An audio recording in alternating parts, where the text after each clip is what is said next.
What do you need to transform yourself from presenting in an arduous, uncomfortable, restless manner to presenting with more ease, fluent, and even with pleasure?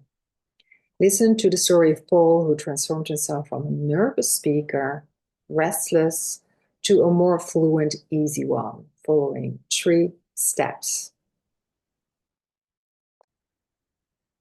5 years ago, Paul came to me as a participant in a course, and I asked him to prepare a presentation. So he came in, he opened up his laptop, and he started to present.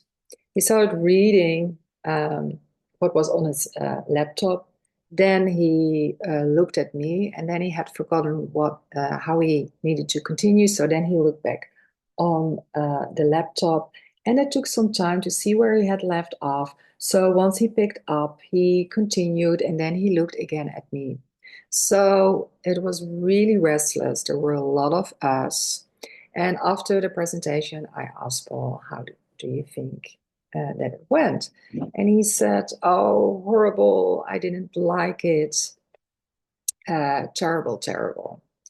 So I asked him for the following meeting to really dress down his PowerPoint so that with a graph or a few terms and some pictures, he could tell his story around it. And he said, sure, I will do that. And next week he came, and I checked his PowerPoint, and it was clear and simple. So I thought, okay, this is going to be okay. But as soon as we started, all of a sudden, he went with his hand in his pocket to get out a piece of paper. He rolled it out, and everything was written on this piece of paper. So he did not solve the problem, but he moved the problem from the laptop to the piece of paper. And he did the presentation, and exactly the same thing happened. So he was reading, and he was like, okay, I have to look at the audience. Then he thought about the next exact thing he needed to say. So he went back to his piece of paper. And there were a lot of us. It was very uncomfortable. It was restless. So I asked him after this presentation, how did this go? And he said again, oh, horrible, terrible. I didn't like it. It was very uncomfortable. So now I knew that Paul needed a little bit of a push in the back. And because I've had heard this story several times, I knew the main building blocks that were needed for this story, for this presentation. So I got the piece of paper out of his hand. I closed the laptop, and on the ground, I had a few pieces of paper, the route that he was taking in his presentation. It means that on the first piece of paper, I wrote down the situation because he was explaining a situation, the what and why in his company. Then the next step was the big question, how can we solve it? The third piece of paper was the solution.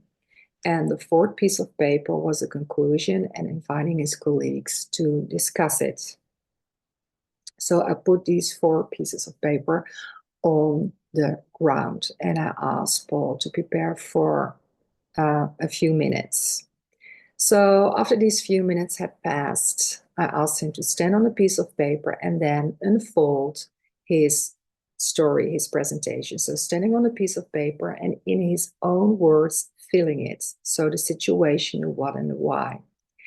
And after 5 minutes, I invited him, and he went up of his chair to start, and he was like, oh, I don't know. And then he went back, and then he was like, okay, I'm gonna do it. And then he went back. So it took some guts for him to really wend along and let go. And once he started, it was really unbelievable because there was not a single it was a total fluent story.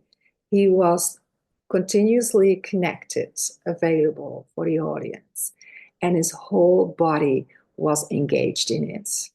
So it was clear and engaging and very effective. And on the third or fourth step, there was a big smile on his face. So I asked Paul, how did it go? And he was like, not bad. What had happened here? What causes transformation? Well, you could say there are three things that cause this transformation.